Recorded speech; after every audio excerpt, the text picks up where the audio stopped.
கிறிஸ்தேசுவை நாமத்தினாலே உங்களை வாழ்த்துகிறேன். ஒரு புதிய நாளை நாம் பார்க்கும்படியான கிருபை கர்த்தர் நமக்கு தந்திருக்கிறார். இந்த மாதத்தினுடைய 8ஆம் நாளுக்காக ஆண்டவருக்கு நன்றி சொல்ல அழைக்கப்படுகிறோம். அன்பான குடும்பத்தின் மக்களே, எசாயா 58:8 கர்த்தருடைய மகிமை உன்னை காக்கும் என்று வாசிக்கிறோம். The glory of the Lord shall be your God. கர்த்தருடைய மகிமை உன்னை காக்கும். இந்த வார்த்தை ஆண்டவர் சொல்லுகிறார். இஸ்ரவேல் ஜனங்களை எகிப்திலிருந்து விடுவித்த ஆண்டவர் வனாந்தரத்திலே நடந்து கொண்டு போகும்போது அவருடைய மகிமை அவர்களை தாங்கியது. அவருடைய மகிமை அந்த ஜனங்களை சுமந்து கொண்டு சென்றதை பார்க்கிறோம். ஒரு மிக ஸ்தம்பம், ஒரு அக்கினி ஸ்தம்பம் அவருடைய மகிமையினால் வெளிப்பட்டு அந்த ஜனங்களை அழகாக நடத்தி கொண்டு வந்ததை நாம் பார்க்கிறோம். அவர்களுக்கு எந்த ஒரு தீங்கும் இல்லாதபடி நடத்தி கொண்டு வந்த ஆண்டவர் தான் நம்ம ஆண்டவர்.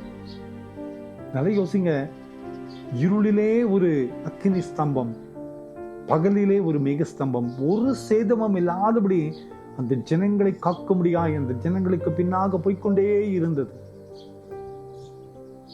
இந்த ஆண்டவர் தான் சொல்லுகிறார், என்னுடைய மகிமையினால் உன்னை காப்பேன். கர்த்தருடைய மகிமை நம்மை காக்கும். கர்த்தருடைய மகிமை உன்னை காக்கும். இஸ்ரவேல் ஜனங்களுக்கு மட்டுமல்ல, இன்றும் அவருடைய பிள்ளைகளாய் நாம் இருக்கும்போது அந்த மகிமையை நாமும் பெற்றுக்கொள்ள முடியும், நாமும் உணர முடியும் அவருடைய மகிமையை. அன்பான குடும்பத்தின் மக்களே, நான் ஜெபம் பண்ண அமரும்போது, அவரை துதிக்கும் போது அவருடைய மகிமையை நான் உணர்வேன். நிறைய பேர் என்னோடு கூட இருக்கிற மக்கள் உணர்வாங்க. நம்ம ஜெபிக்கும் போது, உண்மையாய் அவரை தேடும் போது, அவர் நம்மோடு கூட இருந்து நம்மை நடத்துகிறார் என்பதை உணர்ந்து கொள்ள முடியும். அந்த மகிமை நம்மை காக்கும். அந்த பிரசனை நமக்கு போதும், அந்த மகிமை நமக்கு போதும். எல்லா தீங்குக்கும் உபத்திரவங்களுக்கும், எகிப்தினுடைய அடிமைத்தனத்திற்கும், பார்வோனுடைய சேனைக்கும் நம்மை விடுவிக்க அவரால் முடியும். அந்த மகிமை மட்டும் இன்னைக்கு நம்ம நடத்த ஆயத்தப்பட்டு விட்டால் நிச்சயம் இந்த உலகத்தினுடைய தீமை ஒன்றுமே நாம் செய்ய முடியாது. ஒருவர் இந்த உலகம் தீமை என்னை அழித்து விடுமா என்று சொல்ல கலங்கி நிற்கிறீங்களா? அதை காட்டிலும் கர்த்தருடைய மகிமை பெரிதாய் இருக்கிறது. அவருடைய மகிமை நம்மை சுமந்து கொண்டு வருகிறது. அவருடைய மகிமை நிச்சயமாய் நம்மை நடத்தி கொண்டு வருகிறது. கவலைப்படாதிருங்கள். நீங்க நிறைய பேர் நிறைய காரியங்களை குறித்து கவலையோடு இருக்கீங்க. ஆண்டவர் சொல்லுகிறார், என்னுடைய மகிமை உன்னை காக்கும். கவலைப்படாதிருங்கள். இந்த நம்பிக்கையோடு இந்த புதிய நாளை ஆரம்பிப்போம்.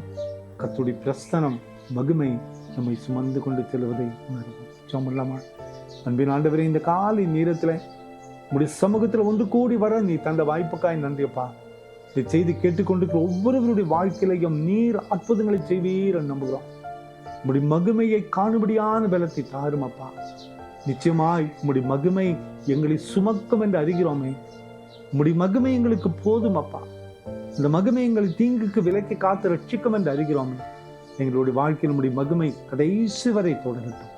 பிறந்த நாளையும் திருமண நாளையும் நினைவு கூறுகிற ஒவ்வொரு பிள்ளைகளை ஆஸ்வதிங்க. இந்த நாள் முழுவதும் உம்முடைய மகிமையினால் நீர் எங்களை நடத்தி செல்ல கெஞ்சுகிறோம். இயேசுவின் மூலம் ஜெபங்களும் எங்கள் நல்ல பிதாவே. ஆமென், ஆமென், ஆமென்.